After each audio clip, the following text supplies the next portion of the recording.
Mes chers élèves, bonjour et bienvenue dans cette nouvelle vidéo consacrée toujours à la dérivation. On rappelle que dans la séance précédente, on a défini la dérivabilité d'une fonction en un point.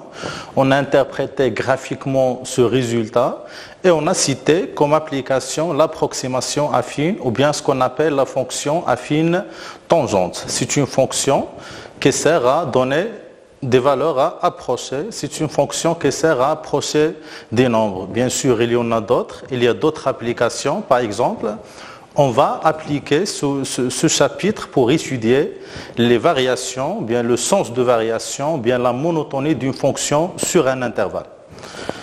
Donc, cette séance, on va aborder la dérivabilité à gauche et à droite.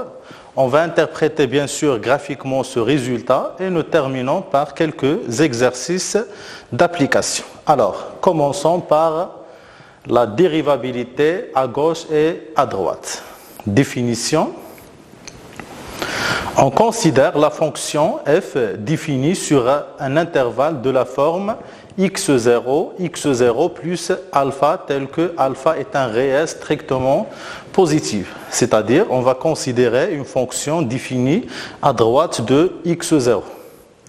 On dit que la fonction f est dérivable à droite en x0 si seulement si limite de f de x moins f de x0 sur x moins x0 est égale à L appartient à R. Bien sûr, on va calculer la limite de cette quantité lorsque x tend vers x0 et x supérieur strictement à x0. On peut remplacer cette notation, c'est-à-dire x tend vers x0 et x supérieur x0, tout simplement par la notation x tend vers x0+.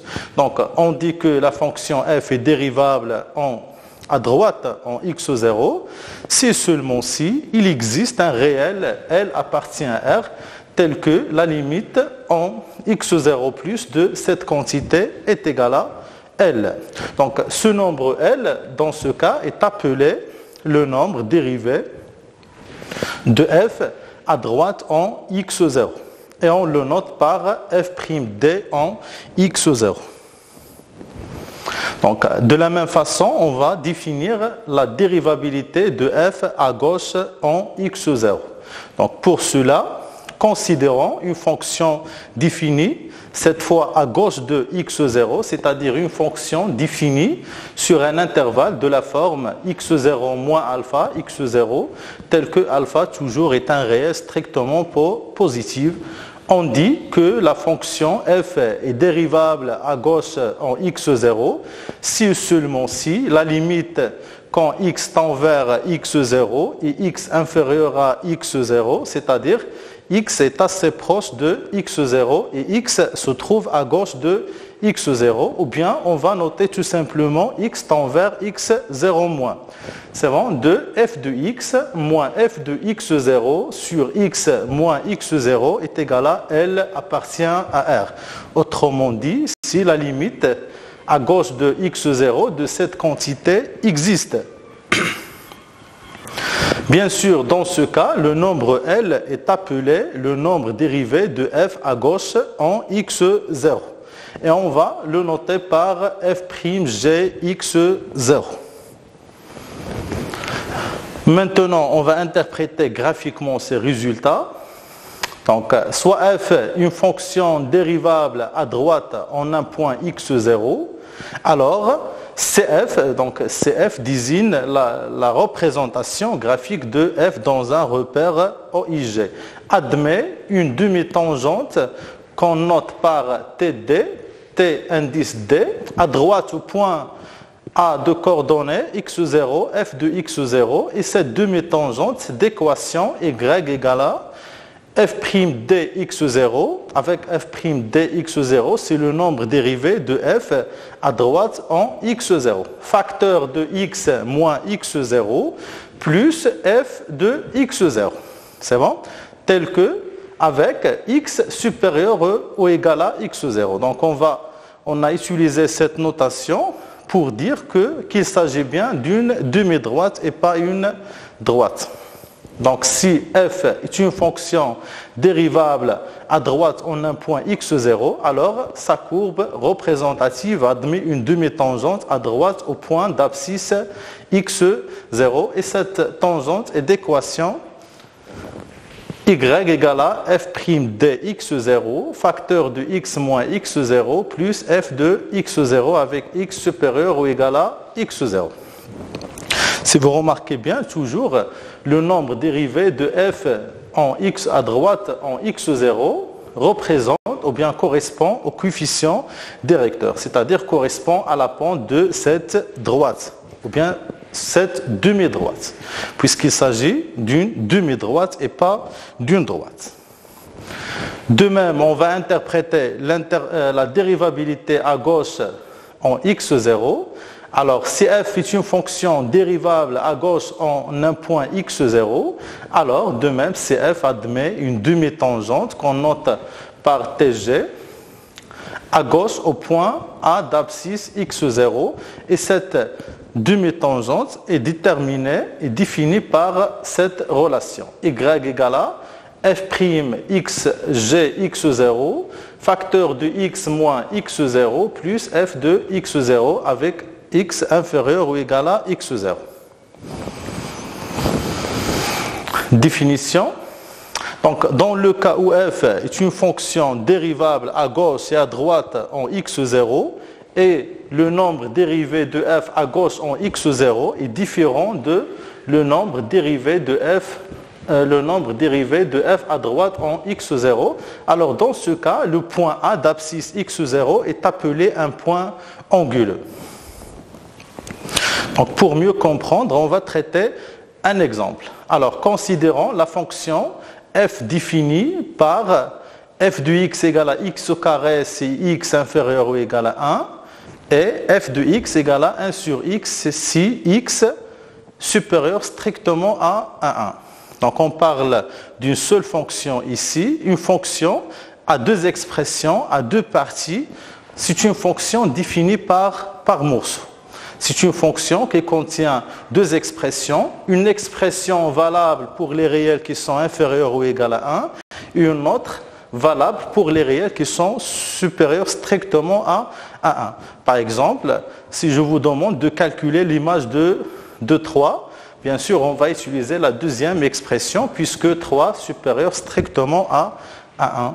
Si je vous demande par exemple de calculer l'image de 0, donc on va utiliser la première expression puisque 0 inférieur ou égal à 1. Par exemple, si je vous demande de calculer maintenant l'image de 1, on va utiliser l'expression numéro 1 puisque 1 inférieur ou égal à 1. Donc étudier la dérivabilité de f à gauche et à droite en 1 et interpréter graphiquement ce résultat. Donc on va tout d'abord étudier la dérivabilité de cette fonction à gauche. Donc on va calculer la limite de f de x moins f de 1 sur x moins 1 lorsque x tend vers 1 et x inférieur strictement à 1. Ou bien x tend vers 1 moins. C'est bon? Donc on va remplacer l'expression f de x par x au carré puisqu'on est à gauche de 1. 1 ici représente l'image de 1. Donc, si on remplace ici x par 1, on obtient une forme indéterminée du type 0 sur 0. Donc, on va factoriser et simplifier par x moins 1. Bien sûr, pour factoriser, on va utiliser une simple identité remarquable. Donc, on va simplifier par x moins 1, on obtient finalement que cette limite vaut 2. C'est un nombre fini, existe, appartient à R, et par suite, la fonction f est dérivable à gauche en 1 et le nombre 2 n'est autre que le nombre dérivé de f à gauche en 1. L'interprétation graphique, bien sûr en utilisant la propriété précédente, la courbe représentative de f admet une demi-tangente t au point d'abscisse 1 et cette demi-tangente d'équation y égale à f'g en 1 facteur de x moins 1 plus f de 1 avec x inférieur ou égal à 1 puisqu'il s'agit d'une demi-droite. Donc on va remplacer f'g de 1 par sa valeur par 2. On va remplacer f de 1 par 1 et simplifier pour avoir le résultat final. Donc cette demi-tangente est d'équation y égale à 2x moins 1. Si vous remarquez bien, le nombre 2 ici est la pente de cette demi-droite. Coïncide bien sûr avec le nombre dérivé de f à gauche de 1. Maintenant, on va étudier la dérivabilité de cette fonction à droite de 1. Donc on va calculer toujours la limite de cette expression de f de x moins f de 1 sur x moins 1. Donc maintenant on va remplacer f de x par 1 sur x. On a utilisé la deuxième expression de f puisqu'on est à droite de 1. C'est bon? F de 1 est toujours égal à 1. Donc bien sûr on va remplacer f de x par 1 sur x et simplifier pour avoir finalement que cette limite est égale à moins 1. C'est un nombre aussi, c'est un nombre fini. Et par suite, f est dérivable à droite en 1 et le nombre dérivé à droite de 1 est égal à moins 1. Donc, de même, cette fonction est dérivable et par suite, sa courbe représentative admet une demi-tangente qu'on note par TD au point d'abscisse 1 et cette demi-tangente est d'équation y est égal à f' en 1 facteur x moins 1 plus f de 1 avec x supérieur ou égal à 1 puisqu'il s'agit d'une demi-droite. Donc on obtient finalement que cette demi-tangente est d'équation y égale à moins x plus 1 avec x supérieur ou égal à 1. Donc finalement, on a trouvé que cette fonction est dérivable à gauche et dérivable à droite, mais on a trouvé que les nombres dérivés à gauche et à droite sont différents puisque f'd égale à f'd en 1 égale à moins 1 et f'g en 1 égale à 2 et par suite on remarque que le point d'abscisse 1 est un point anguleux puisque f est dérivable à gauche en 1 est dérivable à droite en 1, mais f'd en 1 est différent de f'g en 1. Donc voici autre interprétation graphique. On va interpréter le cas où la fonction n'est pas dérivable à gauche ou bien à droite en x0.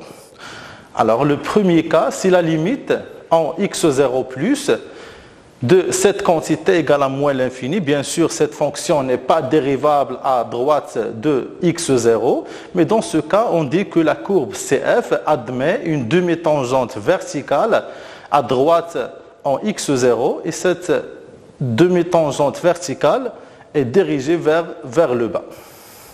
Le deuxième cas, si la limite en x0 plus de cette quantité égale à plus l'infini, alors la fonction, bien sûr, n'est pas dérivable à droite en x0 et graphiquement, on dit que la courbe représentative de f admet à droite en x0 une demi-tangente verticale dirigée vers le haut.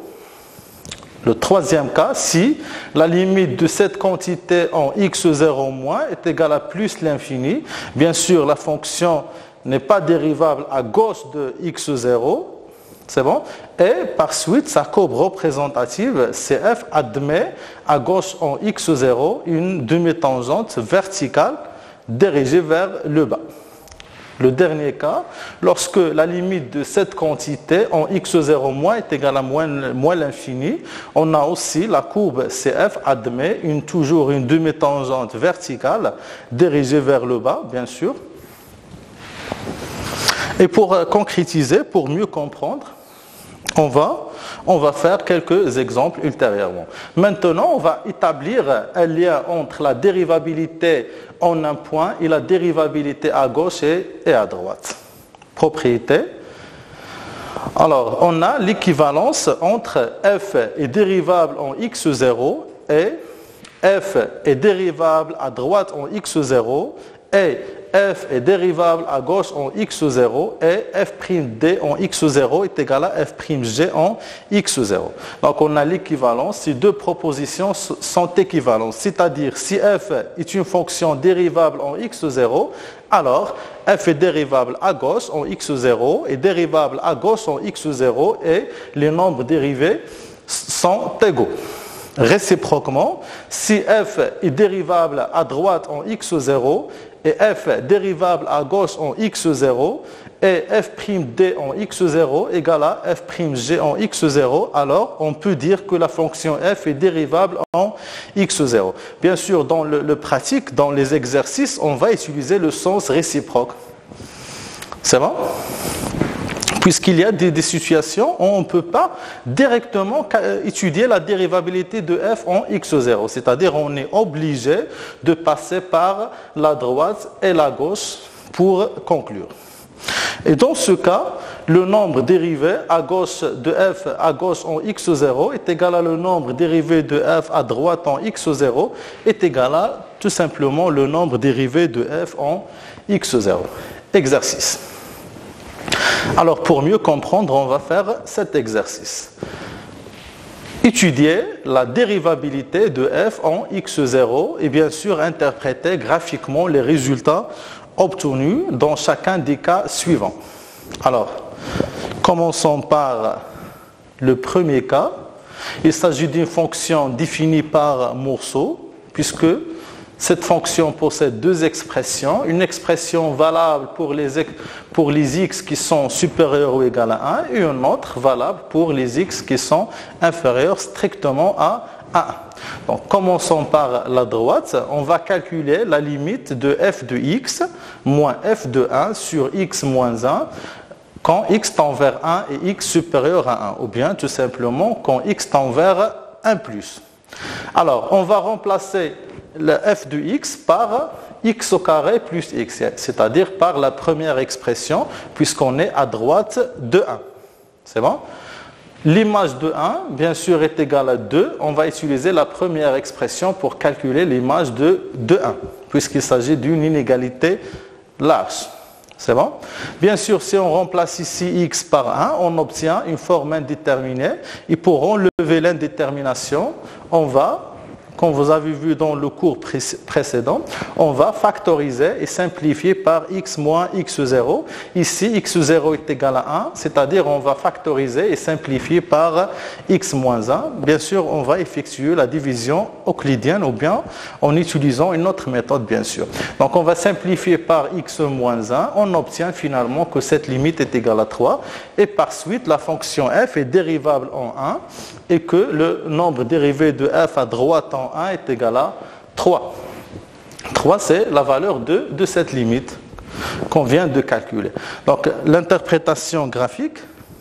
Alors, CF admet une demi-tangente qu'on note par TD au point d'abscisse 1 d'équation par définition y est égal à f'd en 1 facteur de x moins 1 plus f de 1. Bien sûr, avec x supérieur ou égal à 1 puisqu'on est à droite de 1. C'est bon? On va remplacer f'd en 1 par sa valeur qui est 3 et on va remplacer f de 1 par 2 et simplifier pour avoir finalement que l'équation de cette demi-droite est égale à est donnée par cette relation. Y est égal à 3x moins 1, x supérieur ou égal à 1. Toujours, le nombre 3 représente le coefficient directeur. C'est le nombre dérivé de f à droite en 1. Donc maintenant, on va étudier la dérivabilité de f à gauche en 1. Donc on va calculer la limite de f de x moins f de 1 sur x moins 1 lorsque x tend vers 1 et x inférieur à 1, c'est-à-dire lorsque x tend vers 1 moins. Donc maintenant, on va remplacer la fonction f par la deuxième expression, puisqu'on est à gauche de 1. F de 1 est toujours égal à 2. C'est bon? On simplifie, on obtient que cette limite vaut lim en 1 moins de x au cube moins 1 sur x moins 1. Bien sûr, si on remplace ici x par 1, on obtient une forme indéterminé. Bien sûr, pour enlever l'indétermination, de la même façon, on va factoriser, ou bien, ici, on va utiliser l'identité remarquable du type A au cube moins B au cube. Puis, on va simplifier par x moins 1 et remplacer x par 1 pour avoir finalement que cette limite vaut 3. Appartient à R, et par suite la fonction f est dérivable à gauche en 1 et le nombre 3 représente le nombre dérivé de f à gauche en 1. L'interprétation graphique, bien sûr, c'est f admet une demi-tangente au point A d'abscisse 1 d'équation y égale à f'g en 1 facteur de x moins 1 plus f de 1 avec x inférieur ou égal à 1. Toujours on va remplacer f'g de 1 par sa valeur qui est 3 et on va remplacer f de 1 par 2 et on obtient finalement que l'équation de la demi-tangente est donnée par y égale à 3x moins 1 avec x inférieur ou égal à 1. On rappelle qu'on a utilisé cette notation puisqu'il s'agit d'une demi-droite et pas d'une droite. Donc, quand vous remarquez bien, mes élèves, on a trouvé que cette fonction est dérivable à gauche en 1 et dérivable à droite en 1.